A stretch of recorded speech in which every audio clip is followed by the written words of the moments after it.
What is going on, guys? Welcome back to another episode of Paul Talks Patriots on Dog TV. The Patriots took their first loss of the season against the Seattle Seahawks in their home opener. There's a lot to go over. Let's get into it.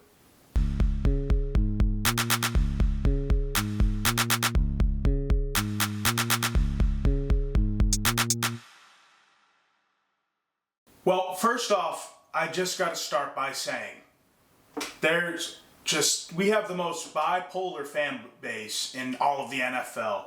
Last week, everyone was praising Jacoby Brissett, wondering if the Patriots were back to their old ways of the dynasty. Now, this week, you got people complaining about his play and already telling the Patriots to put in Drake Maye. Guys, calm down. Calm down. Drake Maye, have you seen the offensive line and have you seen the other rookie quarterbacks play? Drake Maye is not going to last back there. I'm telling you, it's better for Jacoby Brissett to stay the starter. You guys need to calm down. Maye is a developmental player. We need time to develop him. And that's not going to happen behind this offensive line. Jerod Mayo. This has been overshadowed. Jerod Mayo, when he named Jacoby Brissett the starting quarterback, said, Brissett will be our quarterback for the season. Okay, so in my mind, the Patriots, Elliott Wolf's, and Jerod Mayo's plan is not for Drake Maye to take over at week X. It's play him when he's ready and when they believe he is fully capable of playing in the NFL. Now, do I think Drake Maye can still play this year? Yeah. But it's not going to be for a lot longer than you probably think. Originally, I thought he would start around week 5, which still may happen because Jacoby Brissett has been getting beat up so much in the backfield. But realistically, I think we're looking at about week 15. Why week 15? Well, the only reason I say that is because by that point, the Patriots should be out of playoff contention. All right, yeah, we're 1-1. We've looked promising. We've been competitive, but I'm not going to shy away from how low my expectations were preseason. Have we exceeded them so far? Yes. But we're 2 weeks into an 18-week season. Week 15 is following our bye week, and it's versus the Cardinals. It's in Arizona, but Drake Maye will have 2 weeks to prepare for his first start in the NFL. You really can't ask for much more as a rookie in the middle of the season. This means he should have plenty of experience with the starting line, or starting group at that point, and plenty of time to watch film on the Cardinals. This is probably the best case scenario. Next, you have Buffalo. In Buffalo, tough opponent, yeah. But you'll be able to see, is Drake Maye legit? Can he go travel on the road against who is, in my opinion, going to win the division this year and see how he performs? Then you're at home for the next 2 games against the Los Angeles Chargers, who look pretty competitive this year, and again against the Buffalo Bills. So a team who's going to be your top competition in the division for a while. How are you going to adjust from the first game? What adjustments are you going to make? Or are you going to do better that you didn't perform well on the first time around? And on top of this, the coaches will have 4 solid games to watch back and see what Drake Maye did well at and what he didn't do good on, and improve on it and scheme your offense around his strengths and avoid the weaknesses going into next season. That's my take on Drake Maye. I mean, I'm pretty confident sticking with that for the rest of the season. As far as this Patriots-Seahawks game goes, it was a tough one. We looked very, very competitive again. Ended up losing 23-20 in overtime. Probably should have won this game. The offense. Yeah, they scored more points than I was expecting, but Alex Van Pelt, just not a good game for the play caller. His time management was a little off, but his play calling was just not good. On the second to last drive of the second quarter, it was basically goal to go. It was on the Seahawks 11-yard line, and what did he do? He started off that set of downs with an incomplete pass, which usually never does. He usually runs on first down. He got into the red zone, and for some reason he decided to switch his mind up. So what happened? It was now 2nd and 10. You run the ball, and now get a yard. Now you're looking at a 3rd and 9 in the red zone. And for some reason, I don't know what Alex Van Pelt was thinking.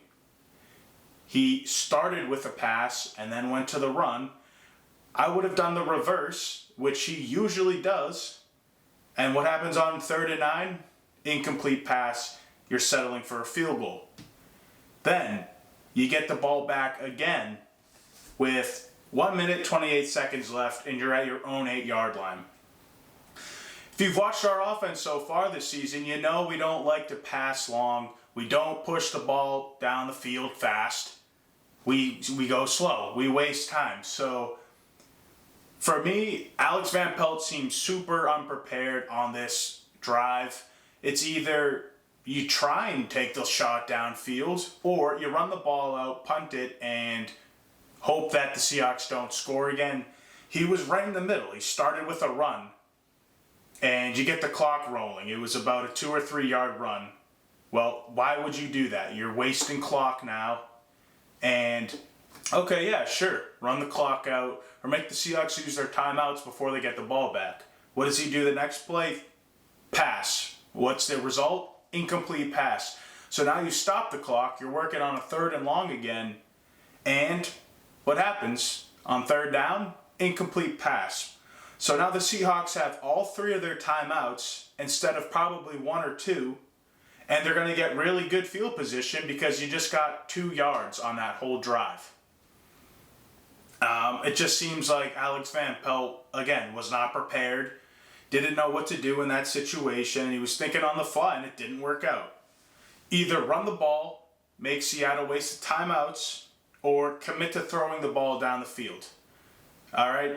I would have went with option A, considering our offense hasn't been able to push the ball downfield fast the whole season. But Alex Van Pelt, you need to do better. You need to step up. Hunter Henry, probably the only positive, besides Ramondre Stevenson, that's a given this year. Hunter Henry, the only positive on this offense. He had 8 receptions for 109 yards. One of the best games of his career, stat-wise at least. But he was consistently open, consistent target for Jacoby Brissett, and was the reason we put up as many points as we did, and the reason that we were in the game the whole way through. Outside of Hunter Henry, Pop Douglas, not a single target, not one ball thrown his way for 4 quarters. Your best playmaker from last year, and probably again this year, you're not going to give him the ball, or at least try to give him the ball. Terrible look by Alex Van Pelt and Jacoby Brissett. Jalen Polk caught his first career touchdown pass. Great job. After that, did absolutely nothing. Another player who you need to draw up plays to get him the ball. Polk has done a good job with the ball in his hands after catch, and you don't even try to give him the ball. Doesn't make sense to me. Outside of that, let's bring up this elephant in the room. Where the hell has Tyquan Thornton been? Have you heard that name at all this season? Because I don't remember hearing it once. Didn't do anything against the Seahawks. I think he had 2 catches for barely any yards against the Bengals. After all the hype that this guy got in the preseason, which I was not buying into, by the way, he's done absolutely nothing. He looks like the Tyquan Thornton that we know and hate from previous years. all this talking Alex Van Pelt was doing about Tyquan Thornton in the preseason, hyping him up, talking about how much he's improved, it was a bunch of BS. Why do you think Elliott Wolf spent so much time trying to trade for Brandon Ayuk? Because they don't believe in Tyquan Thornton. But now we're stuck with him. So let's see if he appears out of thin air at any point this season. I don't think he will, but hey, Tyquan, if you're listening, you'd help a lot right now. The rushing, Ramondre did very good. Again, 21 carries, 81 yards. And Antonio Gibson looked great. Yeah, he finally got more carries than he did last week, but he got no receptions again. I don't understand. After all of the preseason, I saw some pretty good passes from Brissett to Gibson, getting him the ball out in the open field, making him make moves, which he proved he can do on his runs against the Seahawks. Where are the screen passes? I want to see some more screens to Antonio Gibson. He looked great in the preseason when that happened. It just disappeared out of thin air. On top of that, Ramondre's running, getting 20, 25 carries a game. That's not sustainable. He's going to get gassed so fast. He's going to burn out by the end of the season. Guys, we're not competing this year, and I'll stick to that. Make him have something left in the gas tank for next year. I know, it's crazy to look forward to next year already, but Ramondre's just signed an extension with us, and we need him to play out that contract. And we need him to play well for the remainder of that contract. Gibson needs to split more carries with him. Hell, get Jermichael Hasty involved. I think he got a carry or two.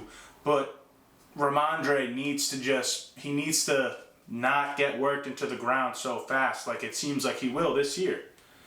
Our offensive line, terrible again. Yeah, Jacoby didn't get sacked that many times, but it's not doing to the offensive line blocking well. It's because Jacoby is escaping the pocket. Also, defenses are barely blitzing against us. Per Andrew Callahan of the Boston Herald, he posted this stat. By his standards, opponents have blitzed just 6 times in 2 games against us and have a pressure rate of 45.9%. So that means they're pressuring Jacoby 1 out of every 2 times he's dropping back to pass, and they're not rushing anyone or blitzing anyone. This is just the strictly 3 or 4 people the other team has on their defensive line that's getting pressure on Jacoby Brissett. That is terrible.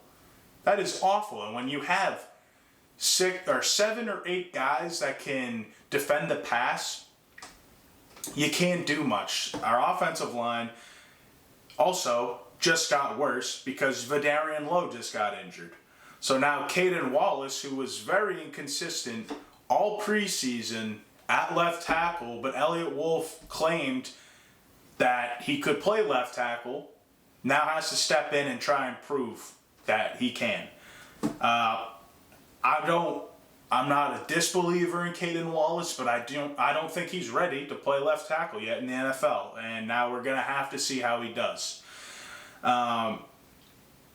And besides him, you don't really have that much depth left.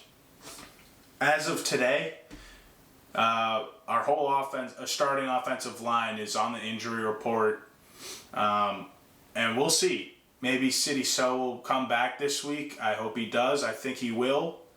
Based on the reports from last week, it sounded like he was most likely not going to play, but was practicing a little bit. So this week, he'll be back most likely. The left tackle is going to be in a worse spot than it was before. It's going to be bad against the Jets, but we'll get to that in a little bit. On the defensive side of the ball, another major injury, a guy that we could not afford to lose, but we did.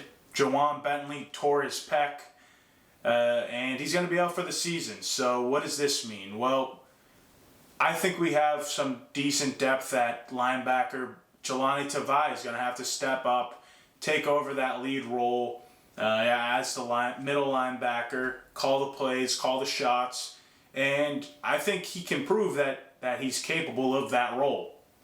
Outside of him, Raekwon McMillan, who got a lot of playing time after Bentley got hurt, he's also going to have to step up this year and prove his worth. I think, again, I have belief in Raekwon McMillan to be decent. He's not going to be a stud out there going crazy, making a bunch of highlights, but he knows his role. He plays it well. Outside of him, you have Christian Ellis, who barely made the roster this year, but showed some real flashes of great play in the preseason. It wasn't against top-tier competition, but still proved he is a valuable player.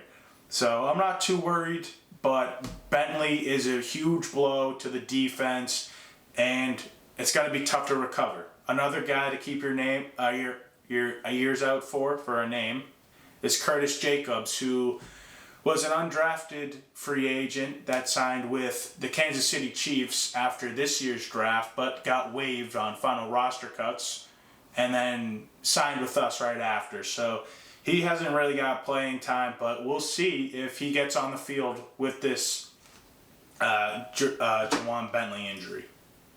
Keon White, probably one of the few bright spots on the defense. Another really good performance. He had a sack and a half, and outside of that, he pressured the quarterback a lot. His run defense is definitely not the best, but honestly, I don't care.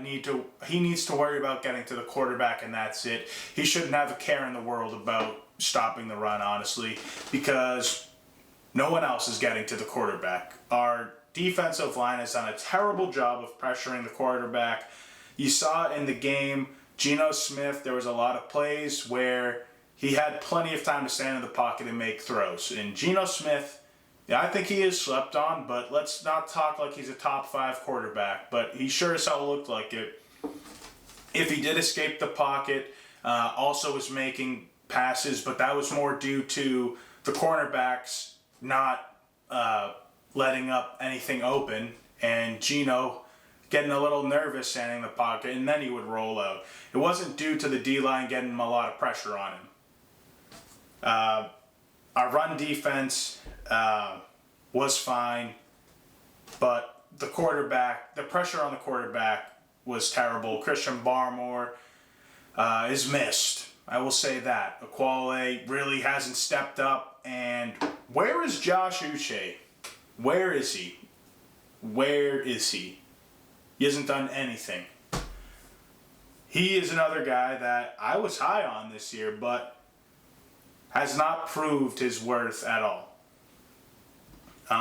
Christian Gonzalez, another bright spot on our defense. Yes, we know that everyone saw the play. Him and Duggar screwed up, but that was mostly on Duggar, I would say. Gonzalez needs to take some of the blame there, I think, but Duggar at the end of the day is the safety and needed to cover the top of the field. I'm going to blame that on Duggar, but when Gonzalez was manned up on DK didn't really do much. It's another resume game for Gonzalez that you're going to look back on and say he clamped up the receiver. If you watch the film, though, Gonzalez slipped on the field, and he's lucky Geno Smith didn't look over there because he left his receiver wide open.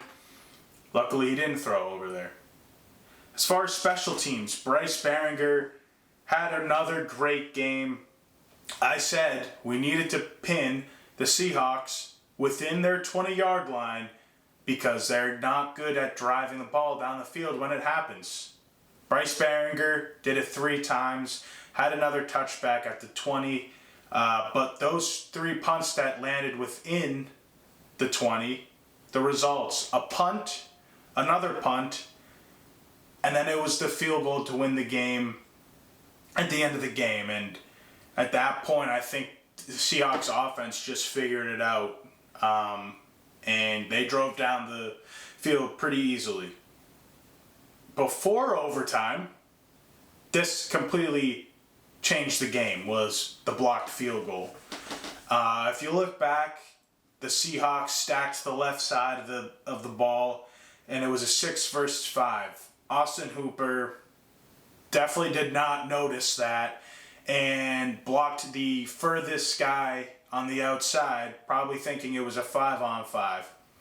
And he let the inside man sneak right through and block the field goal. So I'm going to chalk that one up as an Austin Hooper terrible play, but also there needs to be communication along the whole line there, because it's, you don't always see that. Should Austin Hooper be aware of that? 100% yes, but where's the communication? You need to make that happen. At the end of the day, probably should have won that game. The Jonathan Jones defensive pass interference was complete horse crap. I think we all agree there too. And had you hit that field goal at the end of the game, you forced Seattle to probably drive from the 30 instead of the 45-yard line. That could be 2 more plays. You waste more clock, and you have to score a touchdown instead of a field goal. That made all the difference in the world. And then in overtime, I don't know why the Patriots decided to receive the ball. In my opinion, you go with what your strong suit is, which is defense. They should have kicked, and if they were confident, stop the Seahawks offense, which they were doing for most of the game. You take away that DK touchdown, the fluke touchdown, the Seahawks weren't really producing too much. And after you stop them on defense, you only need a field goal, which you've been doing all year on offense. You haven't scored a lot of touchdowns. So that made no sense to me. That's in the past now. We're going to move on to the Patriots-Jets game on Thursday night. When we return, this is Paul Talks Patriots on Dog TV. Malo is my French bulldog. He made my heart bigger when he came in my life. He never really liked his food. He wouldn't eat till like 10 o'clock at night. To me, it was saying, oh, I guess I don't want to starve. He was having skin breakouts, and putting the 2 and 2 together, what you put into your body is what you get out. I know that if I'm eating a bunch of processed food, I'm not going to feel good. That kind of led me to Farmer's Dog. Immediately, his skin issues went away. I love what they're doing. It's already portioned out. He's eating whole foods. It's amazing. On the College Football Dogs website, you'll find a main page that features some of our biggest and newest stories. Our conference pages for content related to your favorite team's conference. Our team store, where we have products that are available all year long, as well as gear available for a limited time only. Our podcast page, where you can see when one of the 12-plus College Football Dogs podcasts is streaming live on social media. Our subscription page, where you can join our Discord. If you're interested in becoming a contributor at College Football Dogs, email us at info@collegefootballdogs.com. If you enjoy any College Football Dogs content, we really do appreciate any donations you can make by visiting the donate page on our website or scanning the QR code here. College Football Dogs, for the fans. All right, welcome back to Paul Talks Patriots on Dog TV. We have an interesting game, a tough opponent up for Thursday Night Football this week. That would be the New York Jets. We are heading to MetLife for their home opener, and the crowd is going to be crazy. It'll be a tough environment to go in and play, and the Jets are 1-1. They just are coming off a win against the Tennessee Titans, 24-17. Barely beat the middling Titans. So based on that, it doesn't look like too much of an opponent. And you watch the games, Aaron Rodgers looks a little washed up. His arm talent's still there. He can't move like he used to, though. His Achilles injury from last year is really taking a toll on him. The man's going to be 41 this year, so are we surprised? Not really. Anyway, outside of that, the Jets did experience some injuries against the Titans and experienced some more injuries in the game. Edge rusher Jermaine Johnson tore his Achilles on Sunday, a big loss for the Jets. Outside of that, linebacker C.J. Mosley had a toe injury, and he didn't play the second half versus the Titans. Cornerbacks Michael Carter and DJ Reed were both injured, but Michael Carter played in a limited role while DJ Reed was inactive versus the Titans. Head coach for the Jets, Saleh, said he is hopeful that all three of DJ Reed, Michael Carter, and CJ Mosley will play on Sunday. I have my fingers crossed that none of them do, but we're going to assume they are. As far as the rest of their defense goes, guys, the Jets have the best defense in the NFL, in my opinion. Michael Clemens, 6'5", 260, a monster. He's well-rounded, but can be inconsistent. He has the ability to line up inside and outside, kind of like Keon White, but I would say he's less of a pass rusher and more of a run stopper than Keon White. Just a well-rounded player, a guy that really turned heads. He was a 4th-round pick, I believe, and since being drafted has exceeded his expectations. Next to him, Quinnen Williams, one of the best defensive tackles in the league, easily top 5. He's 6'3", 300, and he is a game wrecker. That is a problem. That's the guy you circle out when you're watching film. Number 90 is the problem. He really does it all, and he's young. He's at his peak athleticism right now, and he's going to cause problems for this offensive line. Next to him is Javon Kinlaw, who spent the past 4 or 5 years on the San Francisco 49ers and just signed with the New York Jets. This is his first year with them. He was a first-round pick for San Fran. He is also extremely big. He's 6'5", 320 pounds, and is more of a run stopper, but can get to the quarterback. Next to him, Will McDonald, who is going to be stepping up for Jermaine Johnson. 6'4", 235, insane athleticism, really good pass rusher. Not known for his run defense, really. But you hear all that size across their defensive line. They can all get to the quarterback, and some of them are the top of their position at doing so. So this defensive line is scary. Outside of that, you have Solomon Thomas and Takaris McKinley as rotational players, which is just about as good as it gets for backups. 2 former starters, high draft picks with a lot of expectations.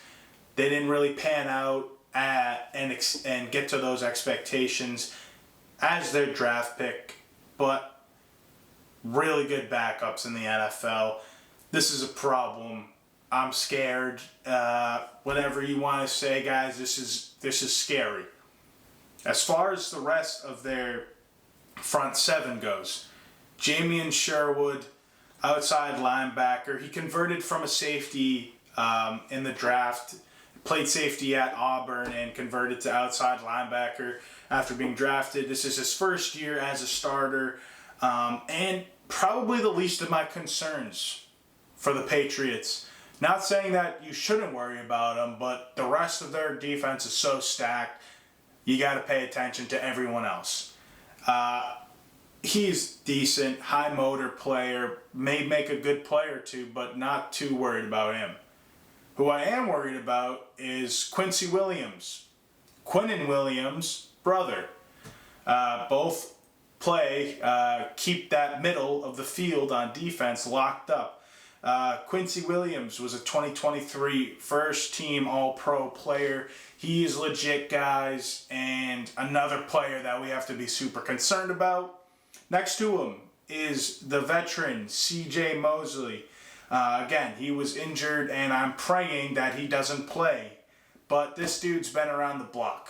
He's spent quite a while with the Ravens, and is a borderline Hall of Famer if you look at his resume. 5-time Pro Bowler, 5-time All-Pro team, and he's 32 years old, not young, but he hasn't shown any signs of regression over the course of his career. Got a good start to this season before he was injured, but we'll see if he plays. If he does, this front seven is scary, and I'm really concerned about how our offensive line is going to hold up against them. Outside of that, their defensive backs, well, they have the best cornerback in the NFL, that is Sauce Gardner. He's still really young. He was drafted 4th overall in 2022, and since then won the Defensive Rookie of the Year by a pretty good amount, I would say a landslide. And since then, 2-time Pro Bowler and 2-time first team All-Pro. If you think Gonzalez is good, watch this guy. He's going to lock up whoever he's guarding because we really don't have too many people that are going to beat him. My guess is he's going to cover Jalen Polk when he's out there, and then probably Osborne, if maybe Tyquan, when Tyquan's out there. If you like any of those names against Sauce Gardner, you got to lower your expectations. Gardner's going to lock up whoever he plays on Thursday. We don't have the talent to beat him. Outside of that, DJ Reed, basically the Jets version of Jonathan Jones. You look at his resume, he doesn't really have anything on there, but he is a well-respected corner around the league and was a premier slot corner before being converted into an outside corner and does really well. That's why I compare him to Jonathan Jones, and he gets about the same production. You guys all know how good Jonathan Jones is. DJ Reed is the equivalent for the Jets. Then you have Michael Carter II, who rounds out the best cornerback trio in the NFL. He is their new slot receiver. Well, not new, but since DJ Reed isn't their slot corner, he transitioned to outside because Michael Carter was that good at slot corner. Probably one of the best slot corners in the NFL. So, Demario Douglas, good luck out there, man. Hopefully you get the ball this week.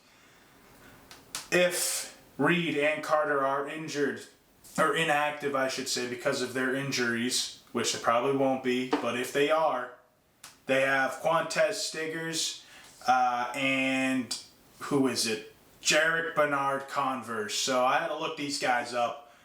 I didn't know much about them at all, actually. I've never heard of them. Jarek Bernard Converse was a 6th-round pick in 2023. He's a special teamer, barely sees the field, if at all, on defense. Quantez Stiggers has a tremendous story, though. I did want to take time to just say this real quickly. Great story, one you root about when you see it, when you listen to it, an American dream type of story. One of 13 kids. He was playing at Division II, Lane College, earned a scholarship there. Didn't have one originally, but earned one through his play. In February of 2020, his father passed away. He fell into a coma from a car accident and later passed away in September of the same year. Stiggers got depression from the scenario, wanted to focus on making money for his family, and dropped out of school to work. After a couple months, Stiggers' mom signed him up for fan-controlled football, a league you may have heard of. It had seasons in 2021 and 22. It has no special teams. It's 7-on-7, and fans call the play. So high-octane football, really fun to watch. Not a lot of people do watch it, though, and Quantez Stiggers took a chance playing in the league because his mom signed him up for it. His great play got him signed with the Toronto Argonauts of the Canadian Football League, which he was contemplating signing with because he didn't want to leave his fiancée and child. He made the decision to do it anyway to pursue his career in football, and after injuries to Toronto's team, he got pushed into a starting role. He earned Canadian Football League Rookie of the Year, Defensive Rookie of the Year honors, and since he did not finish his college career and enter the draft before in the NFL. He entered the 2024 draft and was drafted in the 5th round by the Jets. So, really interesting story there. He may get playing time regardless of Carter and Reed, but also a name to keep your eye out on. The guy maybe could develop into a really good corner and could give the Patriots fits this week if either of Reed or Carter don't play. Outside of that, their strong safety, Chuck Clark, little older, also played a while with the Ravens, just like C.J. Mosley, but is coming off of a torn ACL. He's no spring chicken. He's 29 years old, especially for a defensive back that is on the older side, and recovering from a torn ACL can be tough for them considering how much they move. We'll see how he performs. He seemed to do decent the first couple weeks. I don't know if he's got anything left in the tank. We'll find out this Thursday. But next to him is free safety Tony Adams, probably their worst player on defense, and that's not a knock against him, but really just saying how good this defense is. He was a 2022 undrafted free agent, and it's his 2nd season as a starter. Last year, played okay.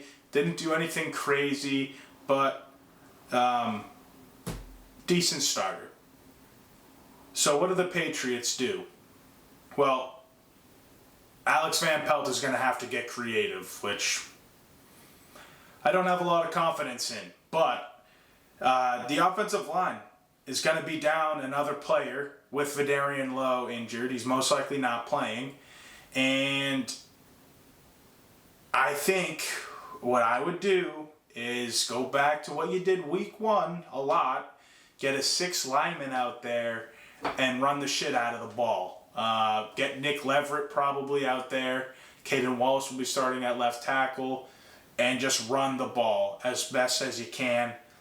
Outside of that, I really need to see Gibson get more involved. I don't know why he, at least in the passing game, the run games, he did get carries last week, but give him the ball in open space.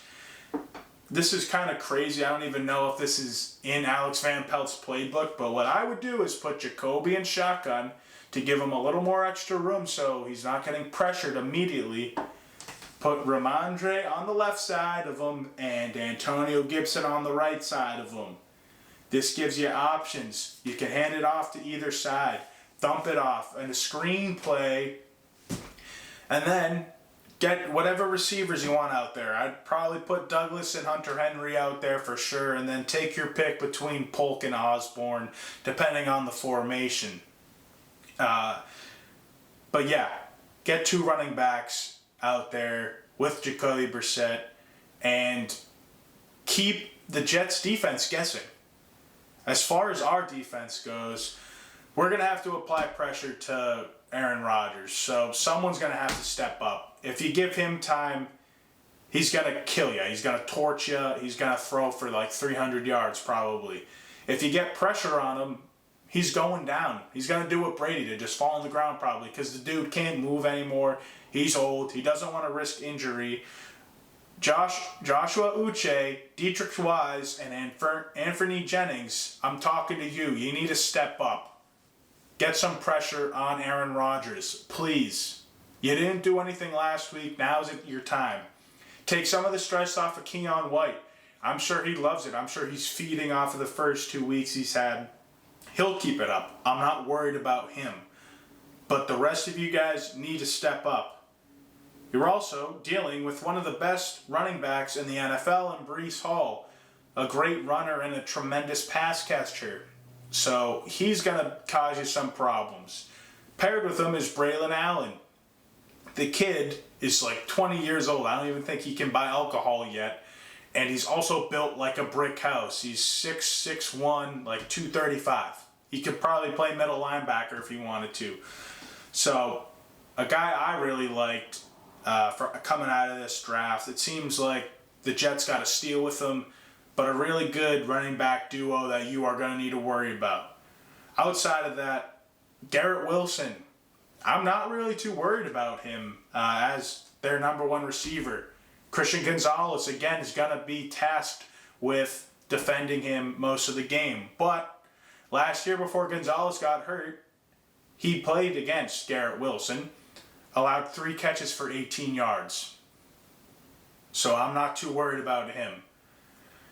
As far as how I think this game ends, well, the defense, I think, is going to have another slip up or two like they did on that DK touchdown, and Aaron Rodgers is going to take advantage. Geno Smith didn't even take advantage of every slip up we had. Rodgers will. And honestly, guys, this might be the worst offensive performance we see all year. I hate to say it. This defense that we're going against is extremely good and high-powered. I'm going with a Jets win 20-13. This is going to be a challenge. If you guys think the Jets aren't good, think again. They're not like how they usually are. This will be a tough game. We're not just going to steamroll them like we did for, 15 games in a row. I think this is going to be a tough watch, honestly. But I'll be rooting for the Patriots every minute of the game. We'll see if we can keep it close and maybe pull out another upset win on Thursday night. This is Paul Talks Patriots on Dog TV. Peace, y'all.